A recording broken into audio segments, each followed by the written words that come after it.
Wars: The Force Awakens. It's finally here. It's our last stop before The Last Jedi, and I am only 2 days away from watching The Last Jedi. Yes!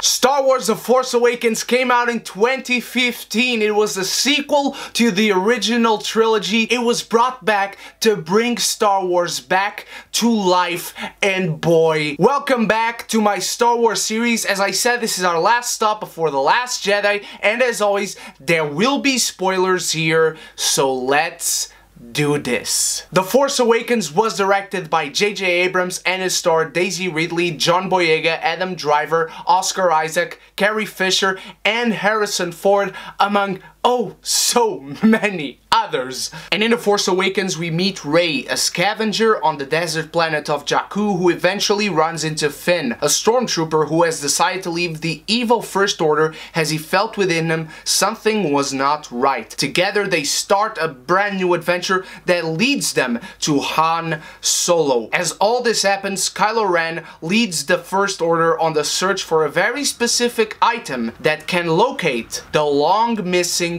Luke Skywalker. And if I had to describe The Force Awakens with one word, that word would be bold. It was bold because it placed a woman at the center of a Star Wars movie, and since then, that woman, this character, has inspired a whole new generation of fans like no Star Wars film before. It was bold because it gave us an emotionally conflicted villain with a full arc towards his full embrace of the dark side like we had never seen before, full of layers and complex and compelling. It was bold because it made two men of color heroes in this film, full of great morals and fully realized characters. It was bold because the film ends with the greatest hero in the galaxy and the one everybody wanted to see, and he's on the film for 4 seconds, giving us an end we had never seen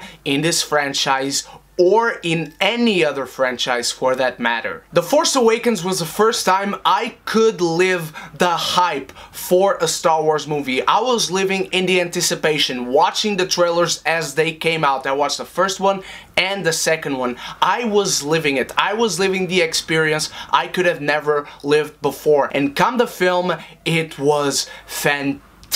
I still remember my first time watching this film. And The Force Awakens is not only a great Star Wars film, it's a great film period. There's fantastic directing, tremendously good acting, a great story, and an incredibly good execution of said story and fully fleshed out complex characters. The action feels real and grounded thanks in great part to the use of practical effects, creatures, and environments. And now let's go to one of our two show stealers and my personal favorite character. Yes, my name has always been Ren. It was not Ren only after The Force Awakens. Let's talk about our villain, Kylo Ren. Before we really get into it, just look at his introduction. How much more badass can you get than this?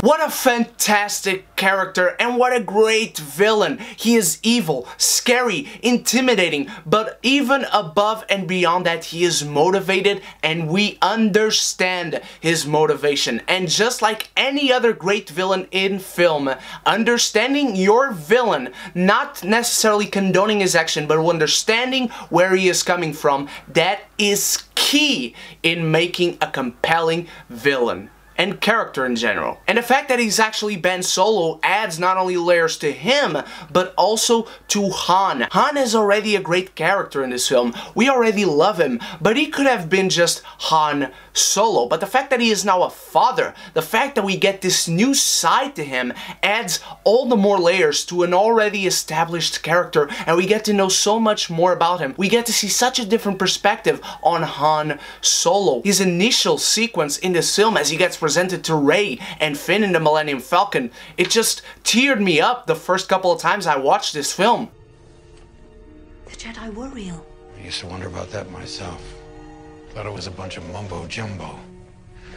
A magical power holding together good and evil, the dark side and the light. Crazy thing is, it's true. The Force, the Jedi, all of it. It's all true. And all this just makes it all the more tragic when this happens.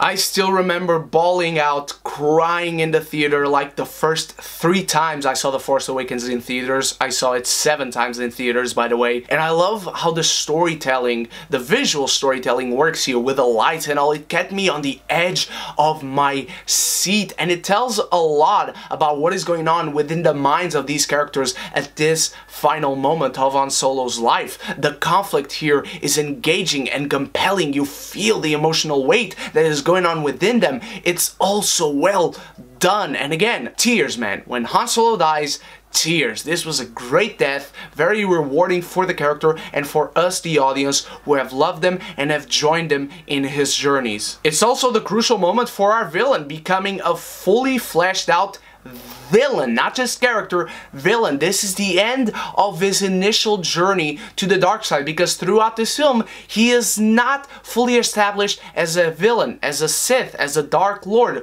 but we'll get more into it in a bit. And the death of Han not only gives the film a real sense of stakes, but it also adds to it a real heavy, dramatic, and emotional weight that is immeasurable because how much we love this character and how much now we hate Kylo Ren. Now let's talk about the other show stealer, Rey. Not only is Daisy Ridley a freaking revelation in this film, Rey is a brilliantly written character. She has a very raw and real performance in this film. You never feel like she's acting. Rey is the heart and soul of The Force Awakens, and she is also great in the action sequences. And I want to get this right out of the way now. No, she is not a Mary Sue. At least for now. We don't know the end of her journey. We don't know the full picture yet. We have just seen one movie. We have just seen one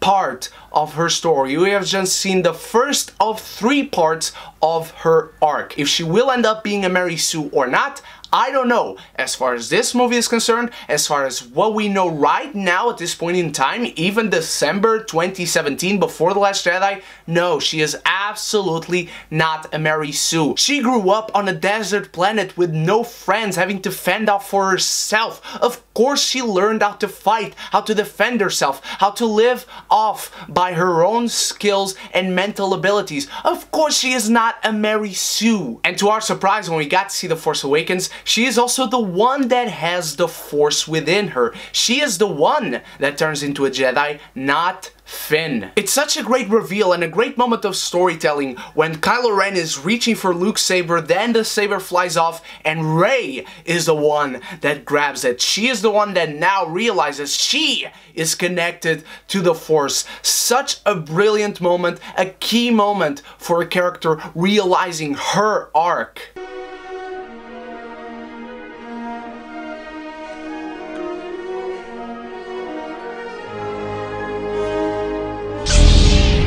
And adding to the theory pot, there are moments in this film that do make me believe that Rey is Luke's daughter. At the very least, she is directly connected in any other way to Luke's lineage. But I do believe she is Luke's daughter, because she has that X-Wing fighter doll, and it looks a lot like Luke. She has an X-Wing fighter element, and yes, it's not Luke, even the lettering says Rey in our language, but the biggest fact for me is how she can tap into the Force even before that moment where she realizes she is connected to the Force, when she persuades the Stormtrooper to release her with the Jedi mind trick. She fails at first, but she manages to accomplish it, and I will say this: if you are not trained, if you have never known you are connected to the Force, if you have never been a Jedi or tried to be a Jedi before, you cannot just do that despite being connected to the Force unless you have a direct connection with the greatest Jedi that ever lived, the most powerful Jedi that ever lived, Luke Skywalker. If she turns out not to be Luke's daughter or not connected to him through blood, I will be very mad that she was able to pull this off. I'll just say that. But as far as what we know right now, whatever, I really enjoyed this, and I enjoyed her arc, and I do like this theory potting thing, so add yours in the comments below. Now, the duel between these two is spectacular. This is a showdown. Kylo Ren versus Rey, the snowy landscape after Finn gets taken out, after Kylo Ren gets shot by that powerful blaster by Chewbacca. I love seeing how different the fight styles are, how Kylo uses the crossguard on his saber, how he is driven by rage and frustration, ignoring the massive wound, only proving his inexperience. But it's also great to see Rey's inexperience, as she's basically fleeing throughout this duel. She's trying to be brave, but she has no idea what she's doing. And it's at the moment that they are at the edge of the cliff and Kylo has her within his grasp and he's trying to tempt her towards the dark side, it's when she taps into the Force, is when she finally starts to learn by herself. She starts to learn how to tap into the Force, how to connect with it, how to take herself out of this disadvantageous situation. She is learning just as much as Kylo Ren is here, and so for the first time we have two apprentices of both the spectrums of the Force, the light side and the dark side. Two characters who are still learning and developing and fleshing themselves out in their connection to the Force. We learned this through subtle storytelling when after Kylo Ren gets defeated because he had a massive wound and Rey just got a lucky shot. That's it. She's not a Mary Sue and she's not more powerful. Kylo Ren had that wound here. Don't you remember, crazy people? Went off on a little rant there, but it's here that we learn through subtle storytelling and dialogue that fleshes out the characters and the story that Kylo Ren is still learning due to Snoke's words. Leave the base at once and come to me with Kylo Ren. It is time to complete his training. He's young and inexperienced, and we get to feel personal with him throughout this film. It takes a while for him to take his mask off, but once he does, he has the face of a young boy, and not at all what you'd expect from the menacing character we've come to know until that point in the film. We understand his inner conflict, and it fleshes out naturally throughout the whole progression of the film, and the scene that expertly displays this is the scene where he's talking to Vader's helmet. Show me again the power of the darkness, and I will let nothing stand in our way. Show me, grandfather, and I will finish what you started.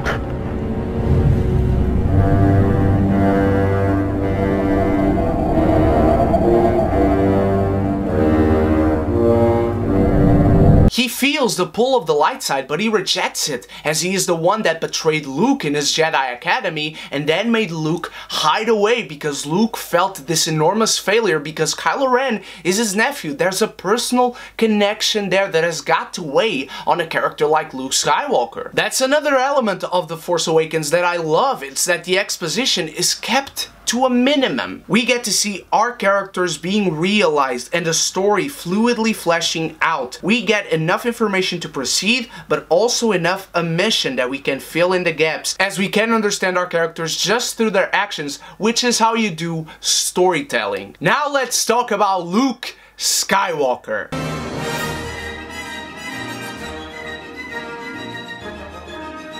He is not in this movie much, and to this day I still debate with myself whether I want the ending we got to The Force Awakens or if I'd rather have him saying something, one word, two words, just doing something, whatever. I am still debating with myself to this day. But boy, is this how you do a cliffhanger.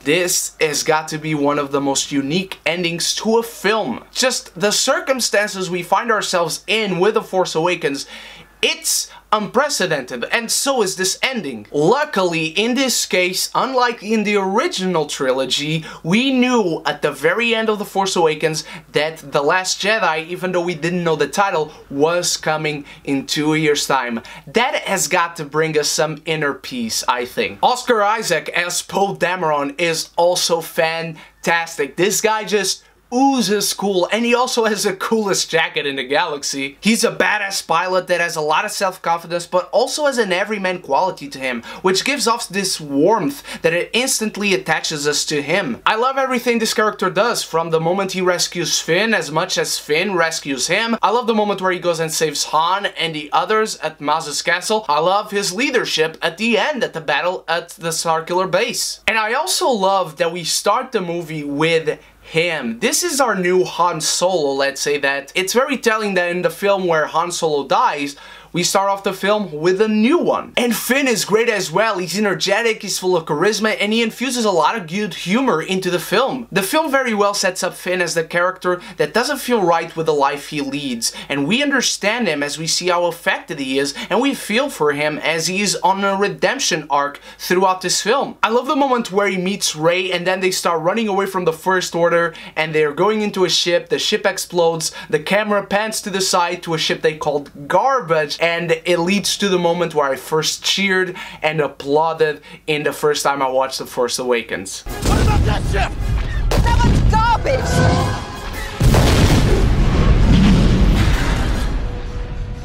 The garbage will do!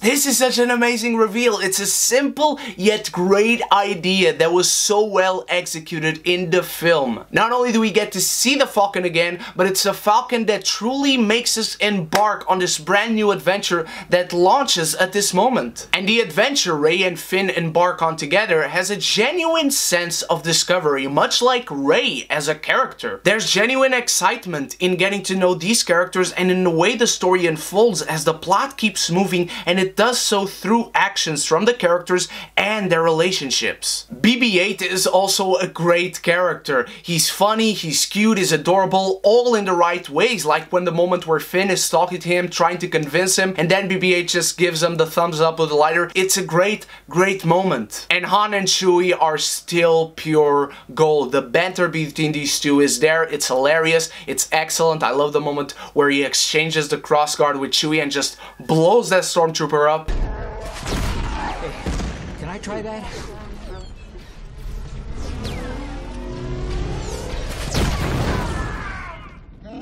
I like this thing. Proving that Kylo Ren's wound was massive. And Carrie Fisher also returned as Leia, and she is majestic. That's the word. She is majestic. She is a force of nature in this film as a general. She is badass. General Leia. And I love the endearing moments we get between her and Han, and how we see her affected as soon as Han dies. We see that she felt it through the Force. And the moments we do get with these two are very endearing, very charming, very lovingly, but there's also a layer of sorrow and sadness because of everything they've lost throughout their lives, their separation, and of course, their son going into the dark side. And one of the last things I got to point out is Abrams' absolutely brilliant and beautiful direction, hitting all the right notes. He exposes and presents the narrative magnificently with long wide takes with great action, real explosions, real stunts, real sets and locations. He makes every element of the film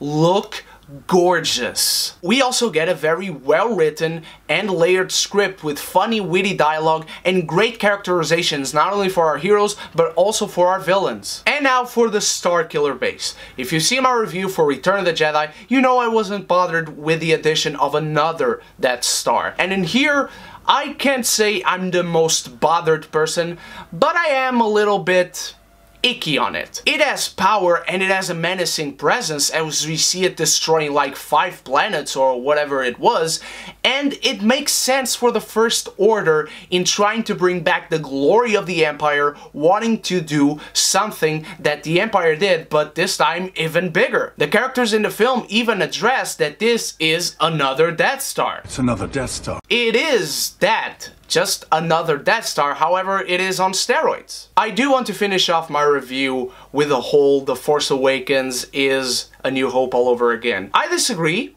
I can see the similarities in the aesthetics, but the themes and the events that happen in The Force Awakens are completely different from A New Hope, from Empire, from Return of the Jedi. Yes, there are similarities, but it's much more of a tribute, of an homage, and even George Lucas himself, the creator of Star Wars, I can't remember where it was he said this, but it was like on a Star Wars celebration type of event. He said, Star Wars is poetry. The way these stories work are poetry, so it's only natural that Star Wars returning to being Star Wars, to wanting to be like the original trilogy, to be Star Wars, they go back and they reflect each other. We find poetry in life, and The Force Awakens pays excellent homage not only to The New Hope, but also to Empire, which surprises me not seeing people accusing The Force Awakens of being a ripoff of the whole original trilogy, but just A New Hope. It's not that, it's poetry. The Force Awakens brought Star Wars back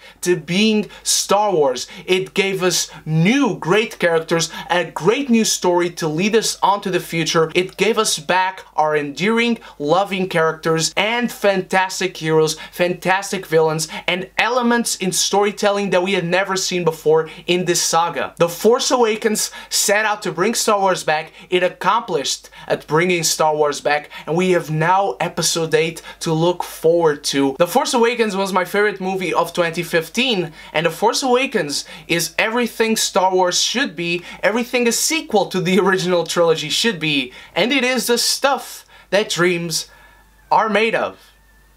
What did you think of The Force Awakens, my beautiful geekies? Did you enjoy it? Did you not? Is this how you want Star Wars to come back? I am 2 days away from watching The Last Jedi. I cannot believe this. I will bring you a spoilers-free review on Tuesday, then a spoilers review on Friday. Thank you for joining me in this journey that is just beginning as we have The Last Jedi, then Solo, then Episode 9, and all the other Star Wars movies to come. You guys are the freaking best. I love you all from the bottom of my heart. And so, until Tuesday with The Last Jedi, you stay beautiful, you stay geeky, and if you haven't done so yet, click the subscribe button and the bell, and may the Force be with you!